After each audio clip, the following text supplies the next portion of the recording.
साई राम। श्री साई सच्चरित्र अध्याय 16-17। बाबा का उपदेश। जब यह उपदेश समाप्त हो गया तो बाबा उन महाशय से बोले कि अच्छा महाशय, आपकी जेब में 5 रुपए के 50 गुना रुपयों के रूप में ब्रह्म है, उसे कृपया बाहर निकालिए।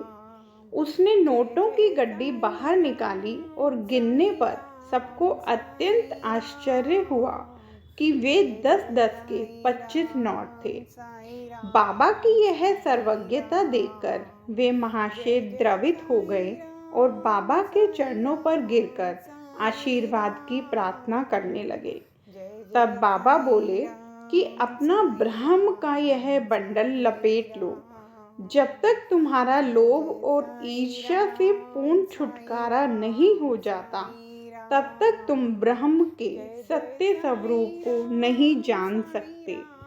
जिसका मन धन, संतान और ऐश्वर्य में लगा है, वह इन सब आसक्तियों को त्यागे बिना कैसे ब्रह्म को जानने की आशा कर सकता है। आसक्ति का भ्रम और धन की तृष्णा दुख का एक भंवर है, जिसमें अहंकार और ईर्ष्या रूपी मगरों को वास है। जो इच्छा रहित होगा, केवल वही यह भव सागर पार कर सकता है।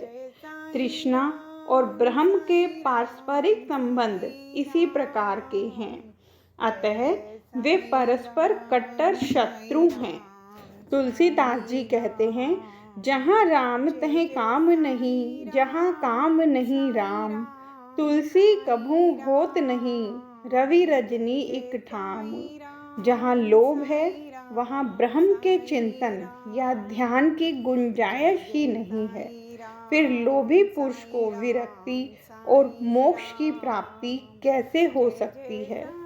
लालची पुरुष को न तो शांति है और न संतोष ही, और न वह दृढ़ निश्चय ही होता है। यही कण मात्र भी लोभ मन में शेष रह जाए तो समझना चाहिए कि सब साधनाएं व्यर्थ हो गई।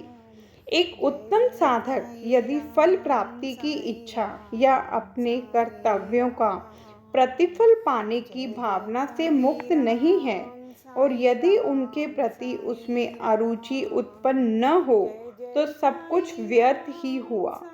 वह आत्मानुभूति प्राप्त करने में सफल नहीं हो सकता।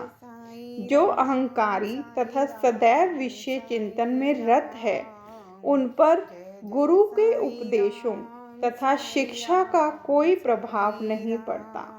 अतः मन की पवित्रता अत्यंत आवश्यक है, क्योंकि उसके बिना आध्यात्मिक साधनों का कोई महत्व नहीं तथा वह निरा दंभ ही है। इसलिए श्रेयस्कर यही है कि जिसे जो मार्ग बुद्धिगम्य हो, वह उसे ही अपनाए। मेरा खजाना पूर्ण है और मैं प्रत्येक की इच्छा अनुसार उसकी पूर्ति कर सकता हूँ, परंतु मुझे पात्र की योग्यता अयोग्यता का भी ध्यान रखना पड़ता है। जो कुछ मैं कह रहा हूँ, यदि तुम उसे एकाग्र होकर सुनोगे तो तुम्हें निश्चय ही लाभ होगा। इस मस्जिद में बैठकर मैं कभी असत्य भाषण नहीं करता।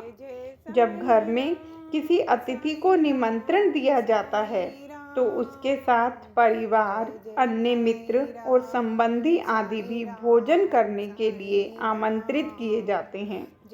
बाबा द्वारा धनी महाशय को दिए गए इस ज्ञान भोज में मस्जिद में उपस्थित सभी जन सम्मिलित थे। बाबा का आशीर्वाद प्राप्त कर सभी लोग उन धनी महाशय के साथ हर्ष और संतोष पूर्वक अपने अपने घरों को लौट गए। बाबा का वैशिष्ट्य।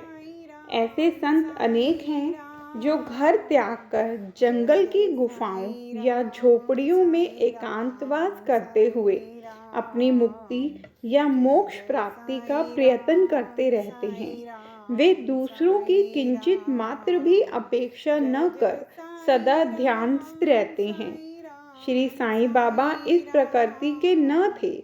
यद्यपि उनके कोई घर द्वार, स्त्री और संतान, समीप या दूर के संबंधी न थे, फिर भी वे संसार में ही रहते थे। वे केवल 4-5 घरों से भिक्षा लेकर सदा नीम वृक्ष के नीचे निवास करते तथा समस्त सांसारिक व्यवहार करते रहते थे। इस विश्व में रहकर किस प्रकार आचरण करना चाहिए, इसकी भी वे शिक्षा देते थे। ऐसे साधु या संत प्रायः बिरले ही होते हैं जो स्वयं भगवत प्राप्ति के पश्चात लोगों के कल्याणार्थ प्रयत्न करें। श्री साईं बाबा इन सब में अग्रणीय थे। इसलिए हेमाड पंत कहते हैं, वह देश धन्य है, वह कुटुंब धन्य है तथा वे माता पिता धन्य हैं, जहाँ साईं बाबा के रूप में यह असाधारण परम श्रेष्ठ अनमोल विशुद्ध रत्न उत्पन्न हुआ। जय साईं राम।